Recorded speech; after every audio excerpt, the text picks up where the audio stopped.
nombre de la iglesia del Tabernáculo Redentor, les doy las gracias a cada uno de ustedes por acogernos en su casa. Como hermanos en Cristo somos una misma familia. Como hermanos en Cristo tenemos que mostrar que somos una misma cosa. ¿Saben? Yo enseñaba en la iglesia que nosotros como hermanos nos decimos hermanos, pero no saben por qué nos decimos hermanos. A veces decimos, mire, él es mi hermano, los que somos cristianos de años, él es mi hermano en carne, pero o en sangre. Fíjense que los cristianos también somos hermanos de sangre. ¿Por qué? La sangre de Cristo. Esa es la que nos hace hermanos. Así que dicho esto, iglesia, vamos a ponernos en pie. Vamos a buscar en nuestras Biblias el libro de Habacuc. ¿Habaqué? Habacuc. Busque conmigo Habacuc, que está en el Antiguo Testamento. Váyase a Mateo y puede empezar a pasar un par de páginas hacia atrás. Habacuc, capítulo 3, versículo 1 y 2. Le decía el pastor, ¿hay algún tema del cual quisiera que habláramos? Y me dijo, no, pastor, tema libre. Si él me hubiera dicho de milagros, hablamos de milagros. Pero ahora vamos a hablar de uno de los temas más antiguos, más olvidados, pero más deseados. Más antiguo, más olvidado, pero más deseado. Habacuc, capítulo 3, versículo 1 y 2. Cuando lo tenga me dice un fuerte amén. Amén. Hey, lo felicito, muchos amén. Leámoslo juntos. Oración del profeta Habacuc sobre Sefiniot. Versículo 2, quiero que lo leamos juntos. Oh Jehová, he oído tu palabra y temí. Oh Jehová, aviva tu obra en medio de los tiempos. En medio de los tiempos, hazla conocer. En la ira, acuérdate de la misericordia. En la ira, acuérdate de la misericordia. Oremos. Amantísimo Padre y Dios nuestro, en este día te damos gracias por permitirnos el privilegio de poder compartir tu palabra. Te suplicamos, Señor, que nos hables al corazón, que podamos recordar, Señor, ese tema tan deseado, tan olvidado, pero, Señor, que hoy en día hemos descuidado tanto las iglesias, Señor, como lo es el avivamiento espiritual y el arrepentimiento sincero. Te pedimos, Señor, perdón por nuestras faltas y pecados, mas te pedimos, Señor, que en tu misericordia te acuerdes de nosotros, de un pueblo que te busca con corazón sincero. Te lo pedimos en el nombre de nuestro Señor Jesucristo. Amén. Bien, puede tomar asiento y iniciar. Quiero iniciar con una pregunta. Si yo les dijera, ¿cuántos quisieran un avivamiento? ¿Cuántos dijeran amén? Amén. No muchos. ¿Cuántos quisieran un avivamiento? Amén. Amén. ¿Sabe cuál sería mi respuesta? Arrepiéntase. Mire, muchos de nosotros pensamos que los avivamientos van a venir esporádicamente, van a venir sobre una nube, van a venir por cosas milagrosas, por milagros, por maravillas y prodigios, cuando el arrepentimiento es la llave que comienza todo gran avivamiento. Si usted estudia historia de la iglesia primitiva, usted estudia los avivamientos en la calle Azusa, aquí en Estados Unidos, en California, si usted estudia los avivamientos de Inglaterra, si usted estudia todos los grandes avivamientos a lo largo de la iglesia, usted va a ver que se comenzó con un arrepentimiento genuino. Hoy en día en las iglesias tenemos un gran problema, que hemos olvidado las prioridades del Evangelio. ¿Quién se recuerda cuál fue el primer sermón que se predicó en el Nuevo Testamento? Fue cortito, pero poderoso. Le costó la vida a un hombre llamado Juan el Bautista. ¿Quién se recuerda cuál fue el sermón? Arrepentíos porque el reino de los cielos se ha acercado. Iglesia, en esta tarde te quiero hablar acerca de esa cosa tan poderosa que es, número uno, el avivamiento. Pero para que esto venga, tiene que nacer de un corazón arrepentido. Hoy en día la iglesia cristiana evangélica tiene grandes problemas para conformarse o para formarse o para guiarse de acuerdo a los mandatos bíblicos.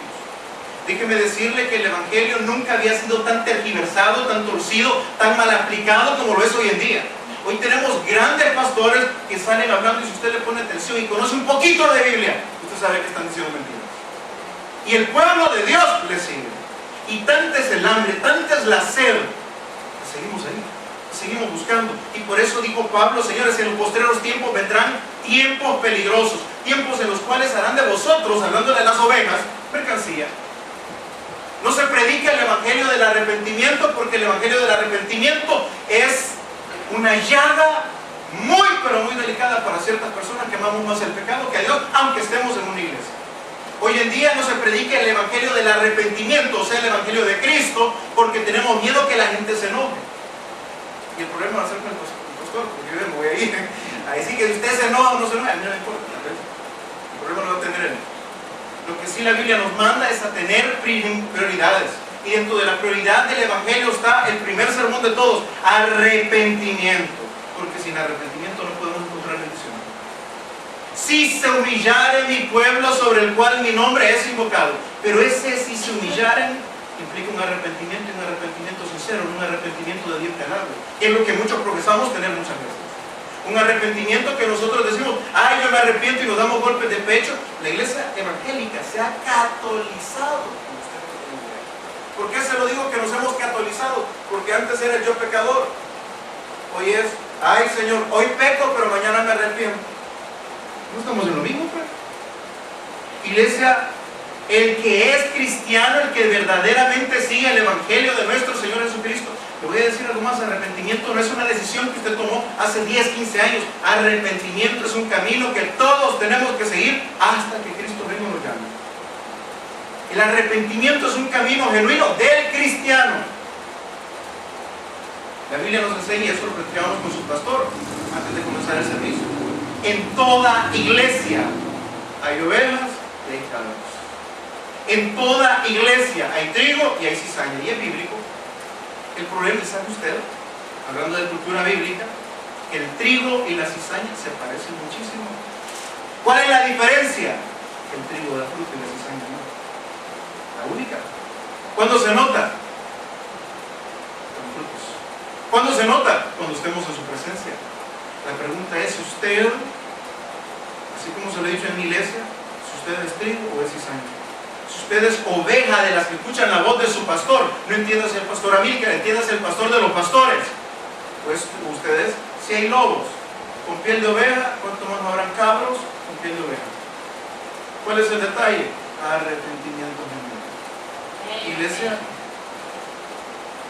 el avivamiento vendrá a nosotros como iglesia, como pueblo de Dios, no por el trabajo que tú hagas, sino por la actitud que tú tengas. ¿Cómo se lo compruebo? Había un hombre de los principales llamado Nicodemo, que en Juan capítulo 3 usted puede leer la historia. Era un hombre que conocía la Escritura, conocía la Biblia. Quizás había sido criado desde pequeño en las leyes de Moisés. Era un principal de la sinagoga, era un principal de aquellos que conocían la Escritura. Un hombre que no tenía tacha quizás dentro de sus contemporáneos. Un hombre que manejaba un testimonio íntegro para que fuese tan respetado en Israel. Se acerca a Jesús de noche y le dice: Maestro, sabemos que has venido de Dios, porque si no, no pudieras hacer tantos milagros, tantas maravillas, tantos prodigios. Pero la respuesta de Jesús para él fue: te es necesario nacer de nuevo. Y si se lo dijo a Nicodemo, ¿qué nos estará diciendo usted? ¿Cuál será el llamado a la iglesia del siglo XXI hoy en día? Que nos jactamos, que tenemos buen testimonio. Yo diezmo, yo ofrendo, yo sirvo, yo tengo este ministerio, yo ayuno. Si lo presentáramos con Jesús, quizás recibiríamos las mismas palabras que recibió Nicodemo. Te es necesario nacer de nuevo. No es lo que tú hagas por el reino, no es lo que tú hagas por Jesús, no es lo que tú hagas por Dios, es lo que verdaderamente hay en el fondo de tu corazón. Hay arrepentimiento. Pastor, ¿qué es el arrepentimiento? El arrepentimiento genuino. Yo he enseñado en la iglesia, lo digo con mucho respeto, que no es, y entiéndame bien lo que le quiero decir, no es el hecho de repetir una oración lo que te va a llevar al cielo, sino que es arrepentimiento más fe. La moneda que usted tiene que depositar para entrar al cielo tiene dos caras. No estamos hablando de una moneda física, una moneda de oro, no. Estamos hablando de que la moneda para entrar al cielo tiene que tener dos cosas. Por un lado la palabra fe y por otro lado la palabra arrepentimiento. Usted no me puede divorciar la fe del arrepentimiento. Porque si usted se queda solo con el arrepentimiento, pero sin fe, quedamos, perdóneme, en aquella culpabilidad que mucha gente la maneja en el mundo. Mucha gente hoy en día se siente culpable por los errores que cometió. Muchachas que se sienten culpables porque abortaron. Hombres que se sienten mal porque abandonaron a sus hijos desde pequeños. Pero sin fe, ese arrepentimiento nos pasa de una culpa que no te va a llevar a ningún lado. Ahora vámonos por el otro lado. Aquellos que decimos que somos cristianazos, que tenemos fe. Yo creo en mi Señor, yo tengo fe. Sí, pero y no, Santiago dice, tu fe sin tus obras es muerta. Y no te estoy hablando de obras para salvación, te estoy hablando de que se noten los frutos de la regeneración que hace el arrepentimiento sincero. Si tú dices que tienes fe en ese Cristo vivo, pero no te arrepientes, caemos en un fariseísmo, en una hipocresía religiosa, en la cual muchos cristianos hoy en día, en el siglo XXI, nos hemos llenado de eso. Las iglesias estamos llenos de gente.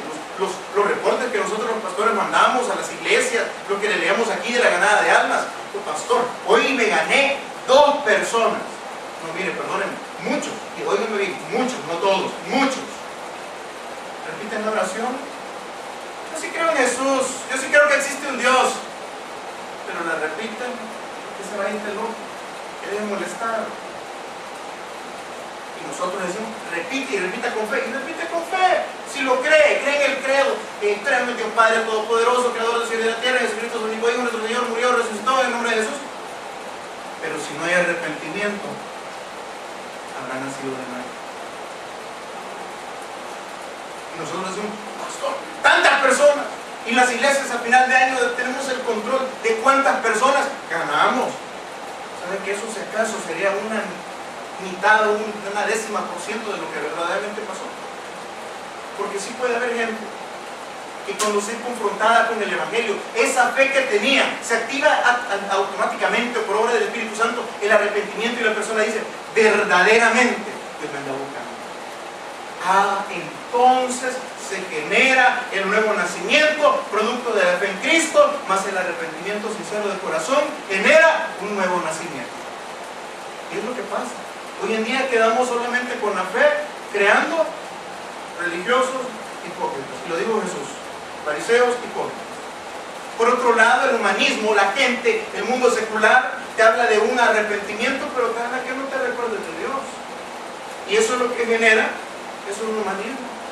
Gente culpable, gente con cargos de conciencia, gente con el psicólogo, gente con el psiquiatra, pero que no buscan a Dios. La iglesia del siglo XXI muchas veces pierde la brújula, pierde la visión de qué tenemos que hacer, qué tenemos que buscar, cuáles son las prioridades dentro del Evangelio. Hablábamos con unos hermanos en el seminario y les decía, señores, el primer mensaje en Génesis 1:1 es la revelación de Dios, ¿quién es Él? En Génesis 2 en adelante usted puede ver el poder de Dios en la creación de sus atributos. En Génesis capítulo 3 usted está viendo al hombre caído, la necesidad del hombre. Pastor, cuando aparecen las riquezas en la Biblia, aparecen hasta allá por el capítulo 14 de Génesis, cuando Abraham tiene riquezas. Entonces, ¿por qué le damos más prioridad a las riquezas que a quién es Dios? Que a sus atributos, que a su poder, que a la verdadera necesidad del hombre en Génesis 3:15, cuando habla de la promesa de redención del hombre. Es que ahora hemos agarrado el Evangelio de atrás para adelante. Queremos la bendición sin tener al Dios de las bendiciones. Queremos la sanidad sin tener ningún compromiso con el Dios que te va a dar la sanidad. Y mucha gente, por eso vemos que las campañas de sanidad de los estadios están llenos, las iglesias están llenas, pero cuando se predica un evangelio sincero de arrepentimiento, de salvación, que transforma al hombre, esa iglesia no está tan llena. Muchas personas cuando reciben su milagro se van. ¿Por qué? Porque querían el milagro, querían el favor de Dios, mas nunca quisieron tener nada que ver con el Dios del poder, el Dios del milagro, el Dios de la sanidad, el Dios de la respuesta. Simplemente queríamos las cosas. Jesús dijo, señores, no se puede servir a 2 señores, porque amará a uno, aborrecerá al otro. Y cuando utiliza la palabra riquezas, utiliza la palabra mamón, que era el Dios de las riquezas. El Dios de las riquezas es el que te da. Y muchos tenemos una imagen distorsionada del Dios de la Biblia. Tú piensas, óyeme bien, si tú piensas que el Dios de la Biblia es un Dios que solo te da, tú estás adorando a un Dios equivocado. Porque el Dios de la Biblia da y quita. El amor es joven. Jehová Dios dio, Jehová Dios sea por los siglos, es el cristiano. Hoy en día, si Dios no me contesta, me voy de la iglesia. Hoy en día nosotros nos actamos que nosotros hemos hecho. Yo tuve una consejería antes de venirme para acá y una señora llegó de otra iglesia, me dijo, pastor, yo no entiendo por qué Dios me falló a mí. Yo hice un trato con Dios, yo le prometí que si yo vendía tal cosa, yo le iba a dar tal cosa y que no sé qué y que no sé cuánto. Y mira, pastor, yo por anticipado le di el dinero que le había prometido y no he podido vender eso. Y la mujer llorando, la mujer desesperada, la mujer en una gran necesidad económica, y me dice, ¿por qué Dios es injusto? Le digo, número uno, señora, Dios no es injusto. Número dos, a usted le es necesario nacer de nuevo. Y número tres, Dios es soberano y en su soberanía Él siempre buscó con quién hacer pactos. Él buscó a Noé, Él buscó a Abraham, Él buscó a David. Él hizo el pacto con los hombres. Ahora es el hombre que hace el pacto con Dios. Pero Dios se toma el derecho de decir si acepta o no acepta. Cuando usted le hace un ofrecimiento, mire, le vendo este carro, usted está en la completa disposición de decir sí o no. Amén. Cuando tú haces un pacto con Dios, Dios está en el completo derecho soberano para decir acepto o no acepto. ¿Y a usted qué le toca? ¿Decir? Amén.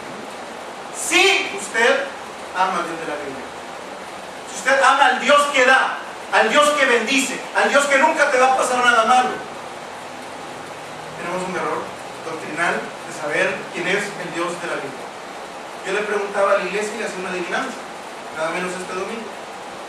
Si yo te digo que me digas el nombre del personaje que te voy a describir, quiero ver cómo andamos en doctrina. El personaje que te quiero describir es grande, es bueno, llega cuando menos te lo esperas. El personaje que te quiero describir, si te portas bien, te da cosas buenas. Y todos tenemos una lista, o tuvimos en algún momento una lista para pedirle a Él. ¿Quién es?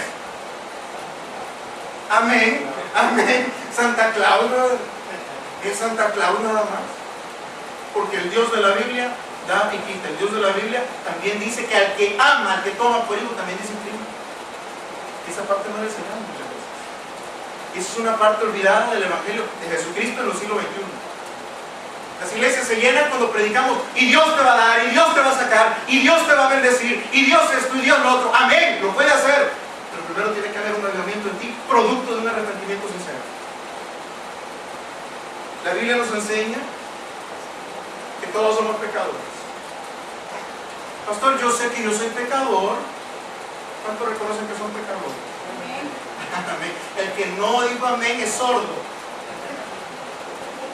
El diablo reconoce que también es pecador, pero no se arrepiente. Jesús le dijo, y palabras muy difíciles, Juan 8:44, si gusta. Aquel que dice que tiene fe, aquel que dice que conoce, aquel que dice que es religioso, aquel que dice que puede vivir sin Cristo. Juan 8:44, ¿lo tenemos? Leámelo por favor. ¿Vuestro Padre quién? ¿Y a quién se lo estaba diciendo? A los religiosos. ¿Por qué? Porque no había un arrepentimiento sincero. ¿A quién se lo decía? Aquellos que la jugamos de teólogos, de evangelistas, de esto, cuando no enseñamos que la iglesia tiene que ser confrontada con su pecado. Es cierto, todos somos pecadores, todos lo sabemos, pero pocos son los que se arrepienten. Y se lo puedo seguir comprobando con la Biblia.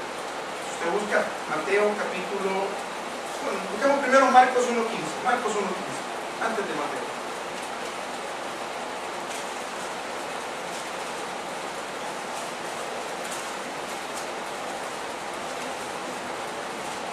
¿Tenemos? Palabras de Jesús, aquellos que tienen Biblia en letra roja, cuando habla Jesús, o Biblia subrayada, cuando son palabras salidas de la boca de Jesús, podemos leerlo sabiendo que es palabra que salió de la boca de nuestro Señor, diciendo, el tiempo se ha cumplido y el reino de Dios se ha acercado. Número 1, arrepentíos. Y número 2, creed en el Evangelio. No podemos divorciar las dos cosas. Van unidas, van pegadas, son lo mismo. Arrepentimiento más fe, salvación. Nuevo nacimiento. Nuevo nacimiento igual a avivamiento. Avivamiento igual a bendición. Es que la matemática de Dios es preciosa. Lo que pasa es que el cristiano quiere el resultado final, pero no quiere hacer la suma. Hoy en día queremos la cosa, pero no queremos al Dios que da las cosas. El llamado del Evangelio es el arrepentimiento más la fe, y el resultado es la evidencia de lo que Dios ha hecho en tu vida. Pastor, yo tengo fe, yo tengo arrepentimiento, pero si no se te nota, habría que examinarlo. No el hombre, no el pastor, tú mismo. Mi pastor siempre ha dicho, Si camina como pato, se ve como pato y pía como pato, es pájaro. Si tiene Biblia, dice que es cristiano, pero anda en el mundo, camina en el mundo, vive como mundano, habla como mundano, se porta como mundano, piensa como mundano, es... No nos engañemos, Dios no puede ser engañado, Dios no puede ser burlado. O sea que fe más arrepentimiento igual a un nuevo nacimiento, y un nuevo nacimiento es que vamos a cambiar y se va a notar, porque de lo que hay en tu corazón se nota en tu cuerpo. Habla tu boca, se te nota, papá. Aquel que ha nacido de nuevo verdaderamente se le nota, la gente lo nota, la gente lo ve. Cristo lo testifica, se te nota. Y ahora te voy a preguntar, aunque yo no conozco a nadie, ni su pastor me ha dicho nada: ¿habrás nacido verdaderamente de nuevo? O estamos en el mismo caso de Nicodemo, llegando a Jesús de noche, a las 7 de la noche, 7:30 de la noche, nos sentamos a hablar con Él a través de la palabra, a través de la oración, pero estamos escuchando que Jesús te dice: te es necesario nacer de nuevo por arrepentimiento y por fe. ¿Después de cuánto tiempo? ¿Cuánto tiempo de ser cristiano? ¿Cuánto tiempo de estar en el Evangelio?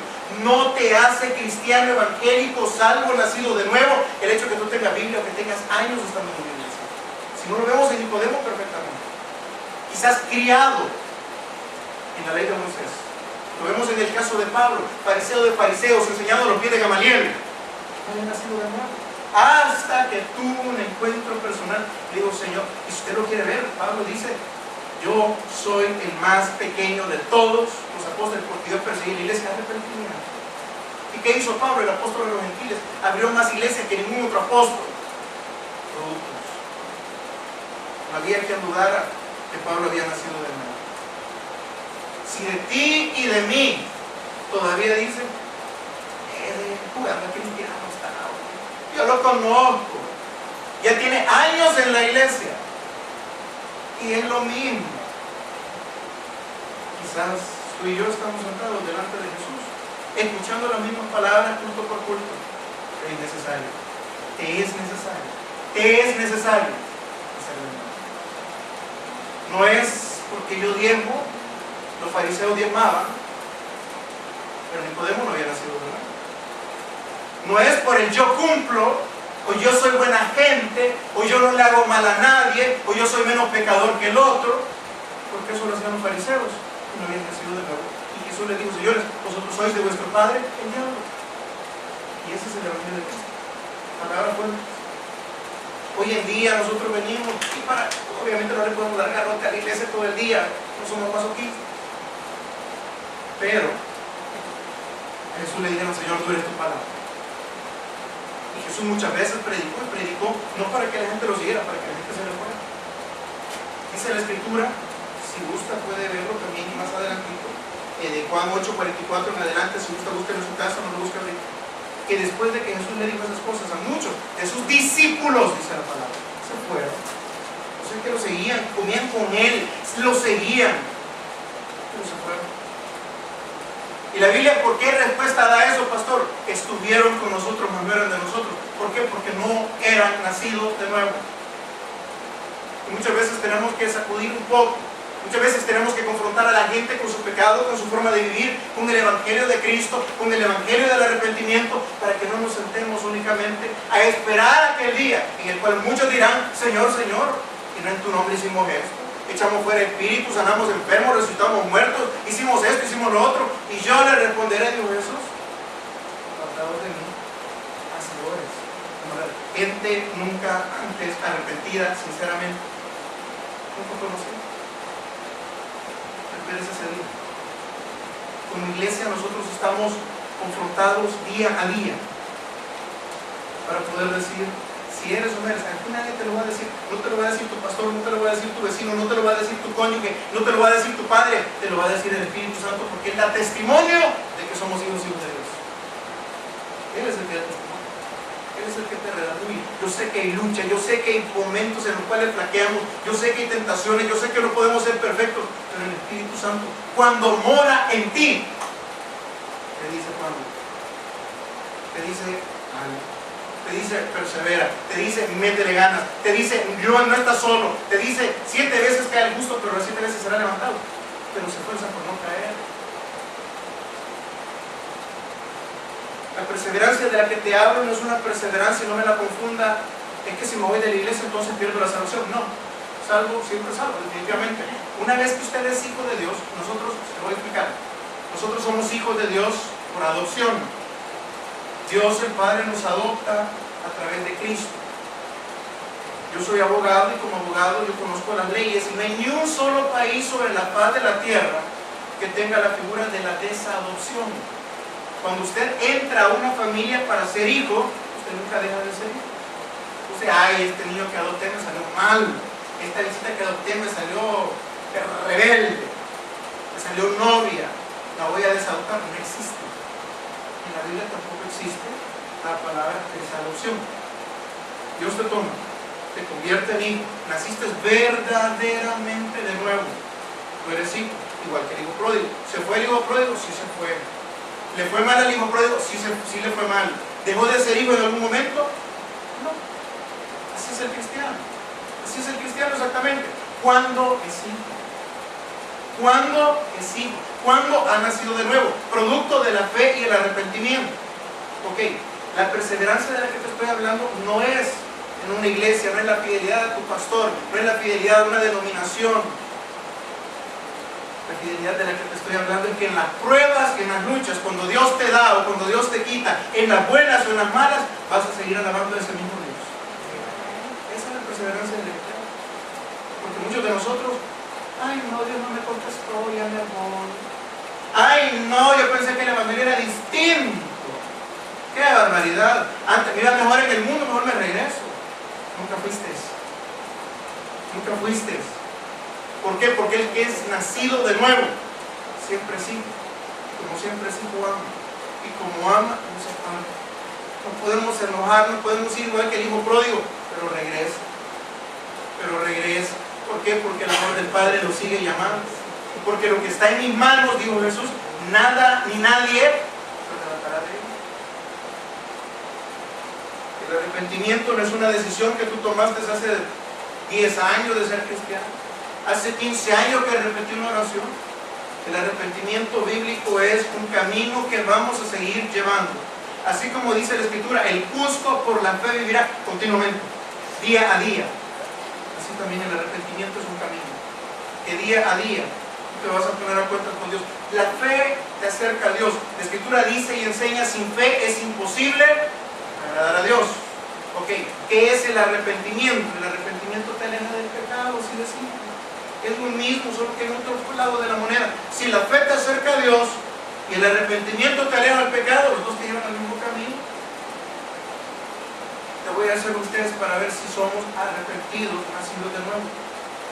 El pecado que antes amabas, lo odias ahora, te pesa ahora, luchas contra él ahora, o te da igual, o te acostumbraste a vivir exactamente igual con el mismo pecado, diciendo que eres nacido de nuevo. Y démosle vuelta. El Dios que antes ignorabas, el Dios que antes lo dejabas de domingo en la mañana, ahora lo amas, ahora lo buscas, ahora lo anhelas, ahora lo deseas. Ese es el arrepentimiento. Arrepentimiento es una vuelta de 180 grados, cambiar de dirección. Si yo iba para este lado, ahora camino para el otro. Si antes tú amabas el pecado, la pregunta para saber si eres arrepentido es: ahora lo odias, ahora luchas contra él, ahora te rebelas contra el pecado, ahora quieres tratar de no pecar por amor a ese Dios. Y si le das vuelta al otro lado de la moneda, te pregunto, a ese Dios que antes ignorabas, ¿ahora de verdad lo buscas? ¿O solo dicen que le buscas? No me venga a decir, pastor, Dios es todo para mí, si no tienes tiempo para leer su palabra. No me vengas a decir, pastor, yo amo a Dios con todo mi corazón y únicamente, pero no tengo tiempo para ir a su casa, a la iglesia. No me digas eso. Si amas a Dios, le sigues. Si amas a Cristo, le sigues. Cuando Jesús llamó a sus primeros discípulos, 4 pescadores, Él no les dio un gran sermón de evangelismo. Él les dijo, sígueme. Y le siguieron hasta la muerte. El evangelio que nosotros predicamos hoy en día es: venga. Y andamos rogando a la gente. Y andamos vendiendo cosas a la gente, no en dinero, sino en promesas. Venga y Dios le va a resolver todos sus problemas. ¿Dónde está eso en la Biblia? Cuando Jesús le dijo: en el mundo tendréis tribulación. Va a confiar que no ha sido al mundo. ¿Dónde está la promesa que nosotros venga a la iglesia, Dios le va a resolver su matrimonio, Dios le va a hacer esto. Sí, y si no hay arrepentimiento. Sí, y si Dios no te quiere tomar ese pacto que tú quieres hacer con Él. ¿Sabes qué? Cuando tú verdaderamente amas a Dios, no importa que te dé o que no te dé, tú siempre lo sigues. Ese es el Dios de la Biblia. Ese es el Dios que estamos llamados a buscar cada uno de nosotros. Mi pregunta para con la iglesia es: ¿quién es Dios para ti? Si lo amas, quiere conocerle más, ¿no? ¿Y a dónde le vas a conocer más? Número 1, a través de su palabra. Número 2, a través del Espíritu Santo, una mejor comunión. Número 3, a través de la oración. Número 4, en su casa, hombre. ¿Cómo? Usted cuando andaba de novio, usted quería saber todo lo que a su novia le gustaba, a la muchacha que le gustaba, usted quería saber todo lo que le gustaba y lo que no le gustaba. Mira, no saben a dónde le gusta ir a comer, la quiero llevar a un lugar que le guste. Usted sabe que si la lleva allá, hoy fuimos a comer a Pins con el hermano Leonel, una profesora de este pueblo, y la muchacha de esa que solo come como que es conejo, no va a comer nada. Ay, no, aquí no me hubieras traído. Que tiene que ser sin grasa, sin azúcar y sin carbohidratos. Agua, mamita. Agua. El cristiano de hoy en día tiene que dejar de vender un falso evangelio, de decirle a la gente: venga y Dios le va a resolver. Ven, Dios puede. Pero no ese es el regalo. El regalo es la salvación, el regalo es la vida eterna. El regalo es ese Dios que te ama, te está esperando con los brazos abiertos. Ese es el Mesías. Jesús no le prometió riquezas a sus discípulos. No sigue. Muchos de nosotros no entendemos la justificación de Cristo. Muchos de nosotros dejamos en poco lo que Cristo hizo en la cruz del Calvario por nosotros, y se lo quiero explicar rapidito porque el tiempo nos consume. Muchos de nosotros, pastores, predicamos, usted se lo ha creído, y digo predicamos porque también lo hemos hecho a veces por error, a veces por desconocimiento, y decimos: ¿cuántos somos perdonados? Y todo el mundo dice: amén. ¿Sabe que Dios en su justicia, siendo justo, no puede perdonar ningún pecado? Pastor, y entonces Él tuvo que proveer una solución, una respuesta, un medio para castigar al pecador, pero sin destruirlo. Entonces es donde se abre el telón en el Nuevo Testamento y aparece que aquí el Cordero de Dios que quita el pecado del mundo. Dios no perdonó los pecados, Dios lo castigó en su propio Hijo. Si no, busquen conmigo en Primera de Pedro, capítulo 2, versículo 24. Dios no puede perdonar al pecado si Él es justo. Dios tiene que castigar el pecado. Pastor, ¿y entonces cómo lo castiga? Esa es la misericordia de Dios cuando entra en la cruz en acción. Si a Dios Padre le quitamos la cruz, a nosotros nos queda aquel versículo de tremenda cosa, que es caer en las manos de Dios vivo. Pero si a Dios Padre le ponemos la cruz, le ponemos a Cristo, entonces entra la misericordia. ¿Lo tenemos? ¿Quién llevó Él mismo, Jesús, nuestros pecados en su cuerpo sobre el madero, para que nosotros, estando muertos a los pecados, vivamos a la justicia, y por cuya herida fuisteis sanados? Entonces el Padre no te perdonó ni a ti ni a mí. El Padre castigó tu pecado y mi pecado en la persona del justo. Por eso dice que Él llevó tu pecado y el mío. Él llevó el castigo que era sobre ti, sobre mí. Él llevó la ira de Dios el Padre para que tú no la llevaras. Y ese es el regalo que tenemos que tomar. La misericordia de Dios en la cruz del Calvario, pero no como ahora hacemos el Evangelio regalado de gratis. ¿Cuántos piensan que la salvación es de gratis? Que la salvación es regalada. La salvación es regalada, sí, la salvación es regalada. El hecho de que a ti te le hayan regalado no significa que no fue que fuera regalada. Al Padre le costó algo, le costó la vida de su propio Hijo. Y ese es el mejor regalo que Él te pudo dar. ¿Cómo decimos a Cristo que es mi Señor y no me someto? ¿Cómo le decimos que Él es todo para mí y no tengo tiempo para Él? ¿Cómo le decimos a Cristo que tú eres mi Salvador y nunca hemos llegado a la cruz con un verdadero arrepentimiento del corazón. No cargamos esa cruz sobre nuestros hombros, diciendo como Jesús dijo: lleva tu cruz diariamente.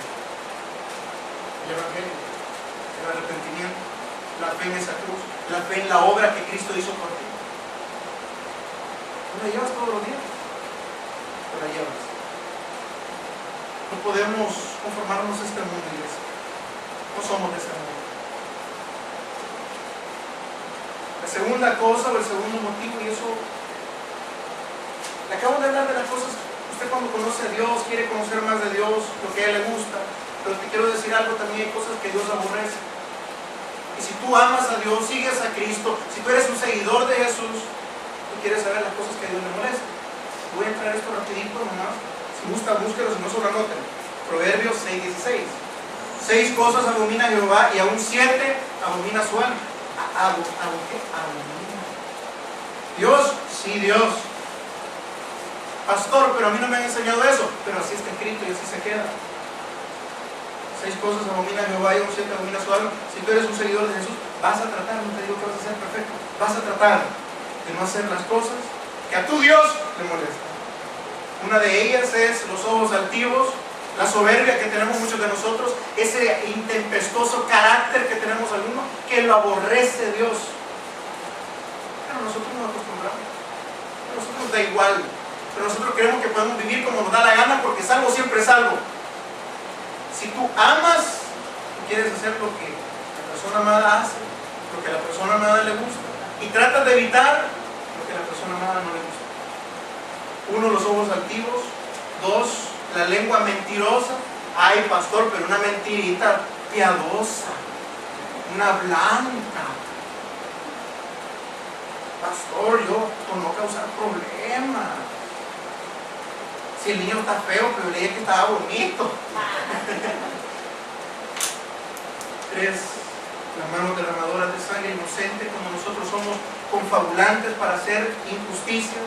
Número 4, el corazón que maquina pensamientos inicuos. Número 5, los pies presurosos para correr el mal. El que dice, no, si es algo siempre es algo, y pequemos ahora que mañana nos arrepentimos. Presuroso para correr al mal.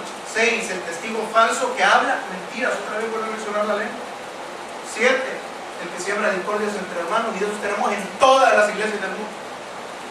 ¿Por qué? ¿Son las ovejas? ¿Son los nacidos de nuevo? No. Son la cizaña y son los cabros. Palabra de Dios. Y ya te damos, Señor. 7 cosas aborrece Jehová. Y el que es oveja, escucha su voz y se aleja. Un pastor me enseñaba y me decía, ¿sabes qué? El evangelio, cuando es puro, cuando es sincero, cuando es de parte de Dios, cuando es confrontativo, tiene únicamente 2 reacciones delante del hombre.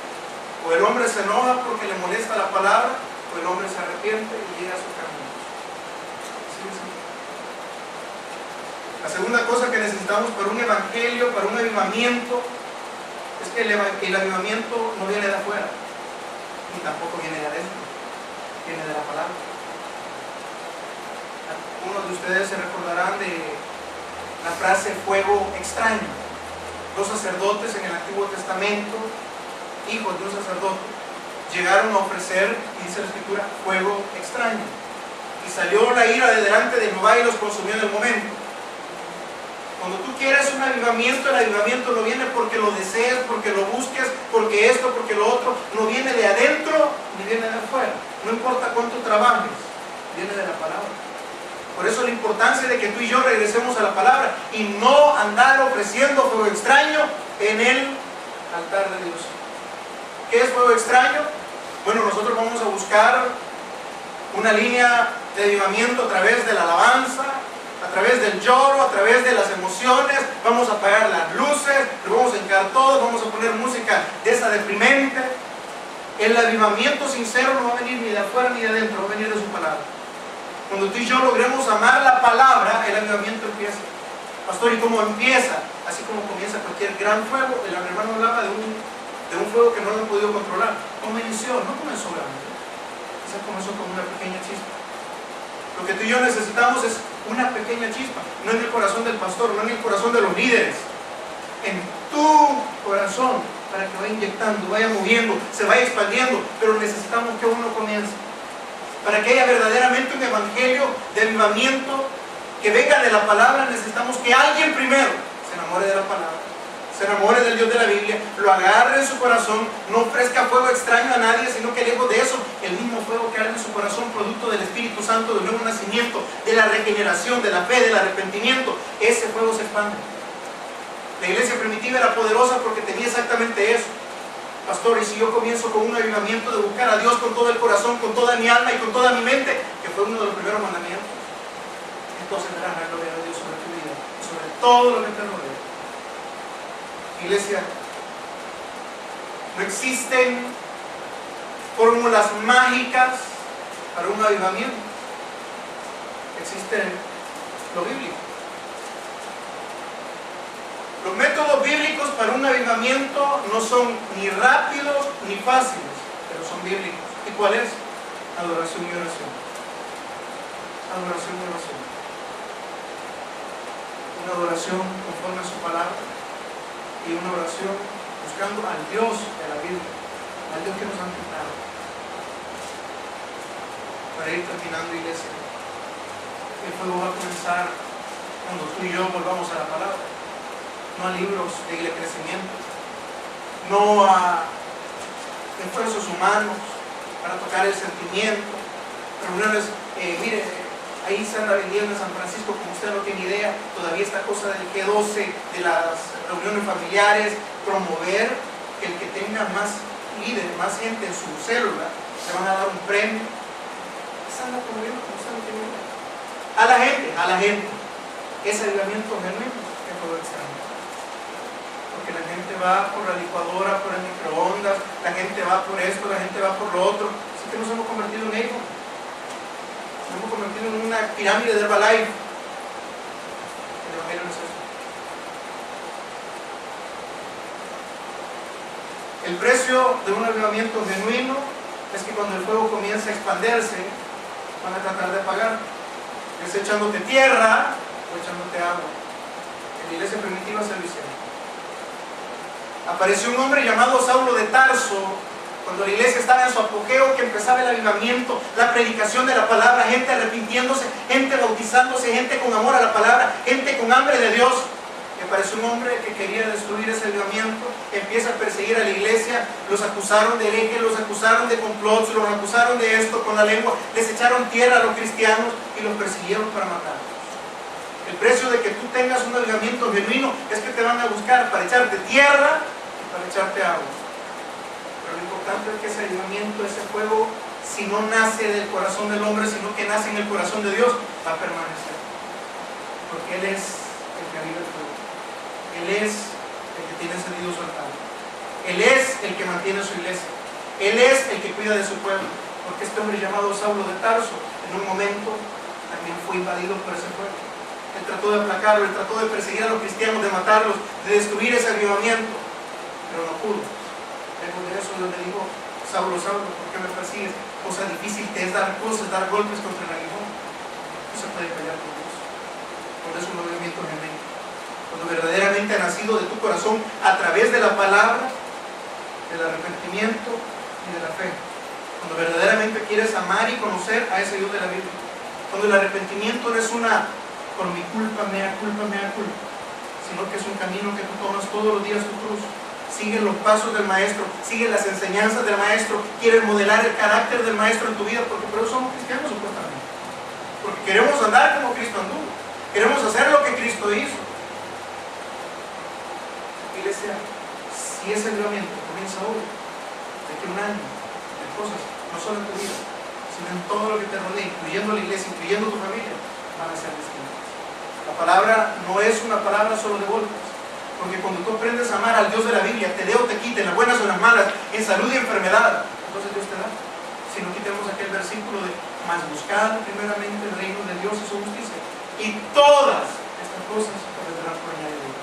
Hermano, busca a Dios, busca un avivamiento a través del arrepentimiento, la fe, el nuevo nacimiento, búscalo a través de su palabra y vamos a ver la gloria de Dios sobre nuestras vidas. Amén. Oremos. Pues Padre y Dios nuestro, en esta noche te damos gracias, Señor, porque tú siempre tienes misericordia de tu pueblo, Señor.